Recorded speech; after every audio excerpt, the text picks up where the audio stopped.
Well, hello, everybody. It is the Dennis and Andy Show, and we are back with another movie review in a few. That's right.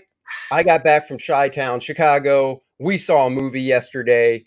Sisu is the movie we saw. We love saying it that way. It's probably pronounced more manly as Sisu. But Sisu.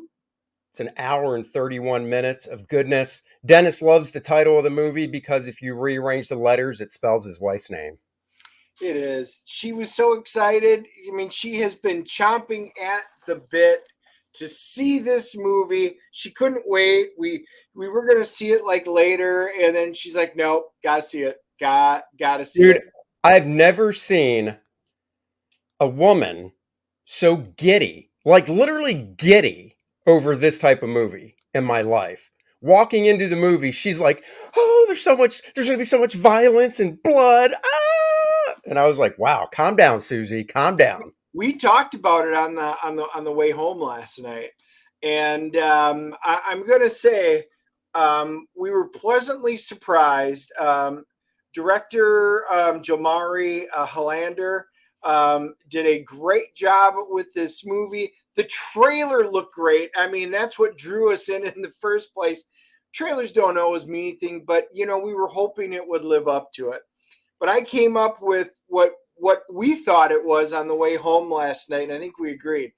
I kind of put it as a finished John Wick with Mad Max and a spaghetti western all thrown into one, all done in a Quentin Tarantino style. That is the big part. Very Tarantino. And what I got from the Tarantino was one of the things this movie does, and I absolutely love stuff like this, right big on the screen, chapter one, and then the name of it, and then chapter two. And for a movie that's an hour and a half long, this bad boy broke down into 6 chapters because it had chapter five and then it had a final chapter. The basic gist of the story is, as we can see the main character here on screen, he lives by himself, takes place in 1944. The Nazis have overrun Finland, burning towns as they go through it, destroying everything. This guy lives in a tent. He's got a dog, a horse.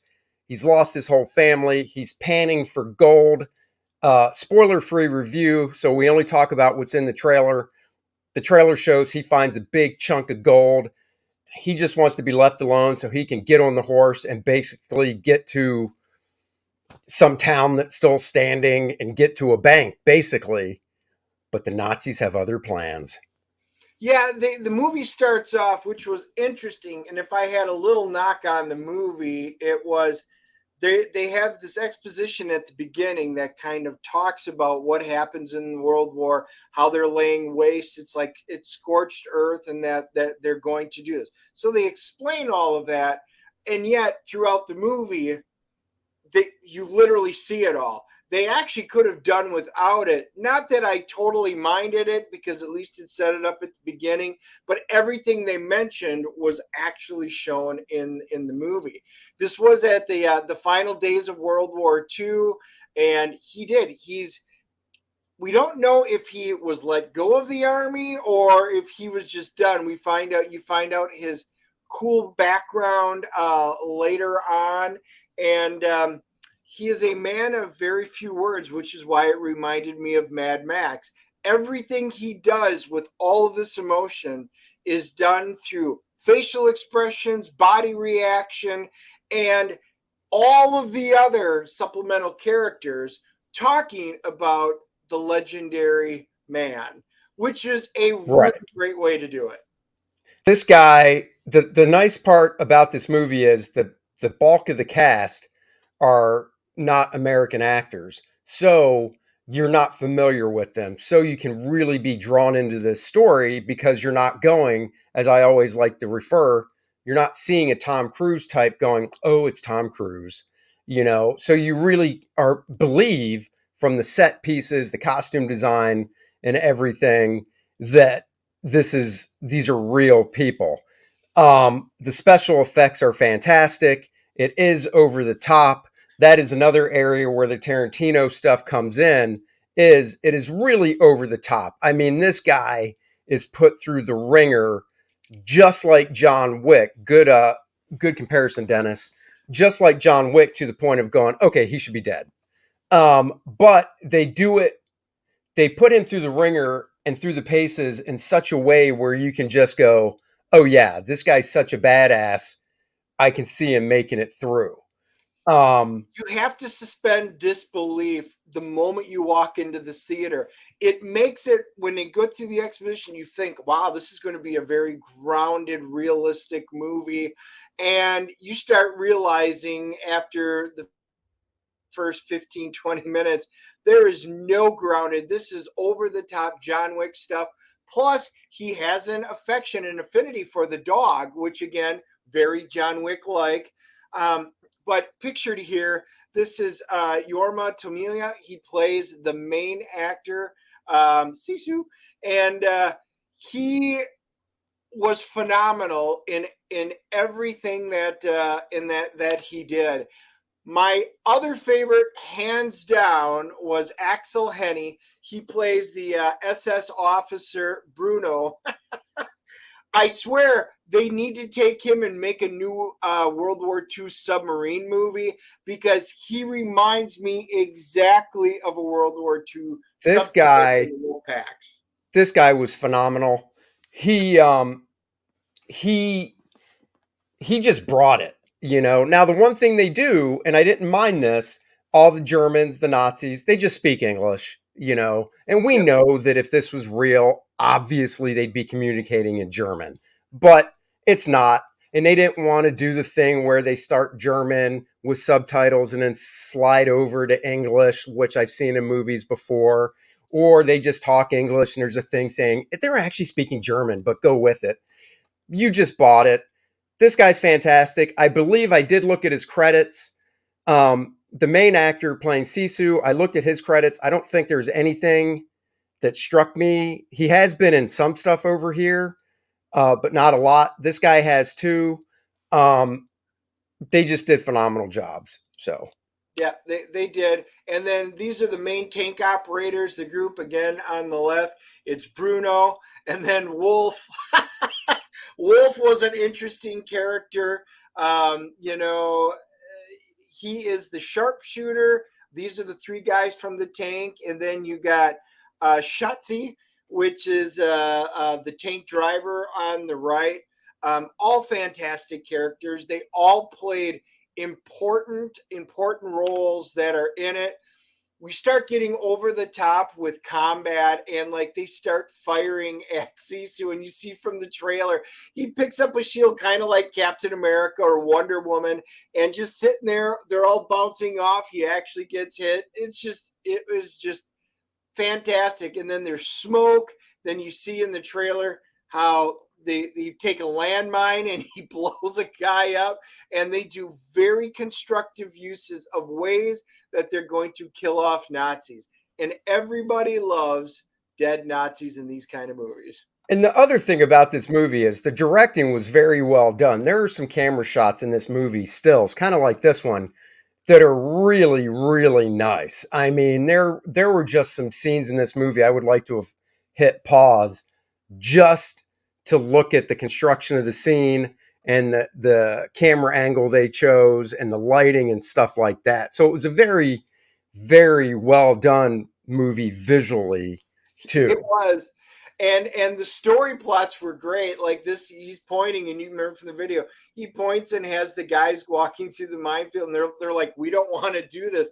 And they have great close-up of the actors that have to do it. And they're like, oh crap. And I mean, everything you feel is just directly. But this stole the movie for me, which was the underwater fight scenes. I mean, Avatar was supposed to be the pinnacle for it. This doesn't have nearly the budget. This whole film was shot in like 7 million euros. And yet I enjoyed the combat underwater so much more in this. Yeah, it was very inventive with what they did. It's a tight hour and a half. I highly recommend. There's another beautiful shot. Obviously, that's CG'd, but and I'm not saying that because it's cheap and it looks it. I'm just saying it because that's not a set. But I mean, in the movie itself, you believe it. It is gorgeous.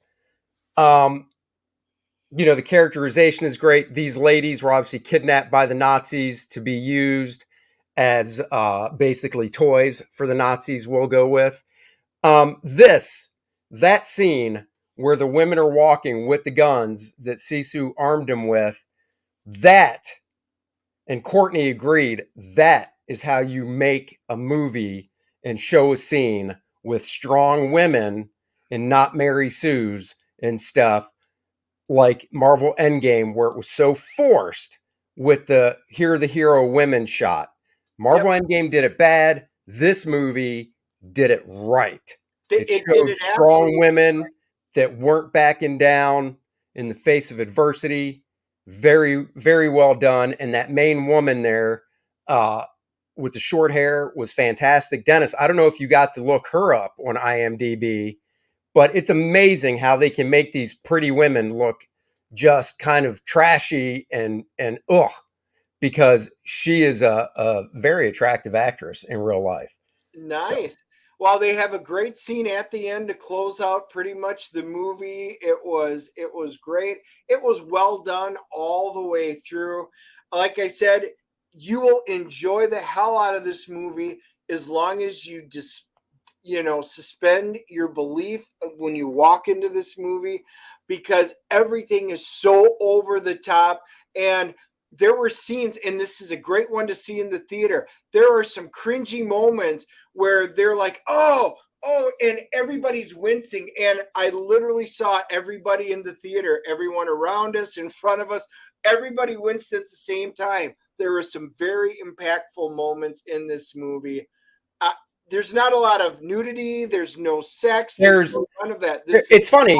for You do get to violence. see you do get to see the main character Sisu as he's bathing in a lake from behind, fully naked. And it's the first time I've heard Dennis's wife squee in excitement. So Sure. I leaned over and I said, Susie, keep it in your pants, girl. Keep it in your pants. And she said, Sisu. That's right. Okay, let's give this baby a CGC rating. I am going with an 8.5. This is not now. I don't own movies. Dennis is a big movie collector. There are people out there that own lots of movies, just like I can only imagine when CDs were the thing. Dennis had a wall of CDs. I did not either. I had a few. I have a few movies. So will I own this? No. Will I watch it again? Yes. So I'm going 8.5. I'm giving this a 9.0. I thought it was just tremendous fun. The ending scenes are so unbelievable. It reminds me of Pierce Brosnan and James Bond, but they were so well done that you couldn't help but just absolutely love this movie. I will be buying this. We always do our Memorial Day movies with World War II. We always do Midway, one of the Navarone movies and something else. This is now going to be added into our Memorial Day watching. This is just a great movie. We'll be buying this one. 9.0. See it in the theater. You won't be disappointed. Another blockbuster that won't disappoint you is Kor-Drath The Reckoning, $79,055, 1,304 backers. You add that to what we did on the other campaign, Mirror campaign, which raised 4,600. We are well over $80,000, marching on to 90,000, the next stretch goal, the Necronite playable character card right here. That's right. 76 pages of graphic novel action, badass barbarian action. Kor-Drath's tribe is overrun by a legion of the undead. He is now out for blood to find out who set this nastiness in motion. We all know it's the Necronite, and you can read that here. So that's not a spoiler, but why he does it, that would be. So we're not telling you that. You can read the first 8 pages here on the campaign page. You can go to Kor-Drath.com, links in the description below, to read the first 11 pages. Let's just say there's a page that's a little saucy that is on the website and not here on Indiegogo. Guys, go check it out. 5 different covers to choose from, one by the ever awesome Bud Root of Lilith. We will announce the $100,000 stretch goal once we break the $90,000 one. It is an exciting stretch goal. Find out about the characters, find out about the world of Kor-Drath, the Shattered Reach. Everybody will get a map. We have the oversized artist edition, which will collect the story, the covers, all in beautiful black and white, but scanned in full color. So it's like you're holding the original art. Guys, go check it out. You won't be disappointed. This has got to be the best work I've ever done. And Dennis is writing a kick-ass game module that you can play Mayhem in the Mirador Mountains. Cover art on that by Dan Lawless and Bart Sears to give it that nice retro feel. So there you go. Isn't that right, big guy? That's right. Back it. And one final thing on Sisu, I just pulled up Rotten Tomatoes. I wanted to see Oh what yeah, we gotta do that. thought. Tomato meter for critics, 93%. Wow, the critics liked it. The audience, 90%. So for the first time in a long time I can remember, the critics and the audience both love this movie. There you go, guys. We'll be back Wednesday, 5 p.m. Dennis and Andy show. We'll have a guest. We'll announce it later. And that's that. And next week is well, we'll have to check something out on Thursday night. I know Guardians comes out next week. It won't be that because my daughter's birthday is Friday and she wants to see it on her birthday. So there's lots of other stuff out there Dennis and I can check out. So we'll check something out Thursday night for a movie review for you guys. And we will get around to Guardians. Don't you fret. But just not Thursday night. That's So right. until then, everybody, hang tight, hang loose. We'll catch you later. Bye bye, everybody.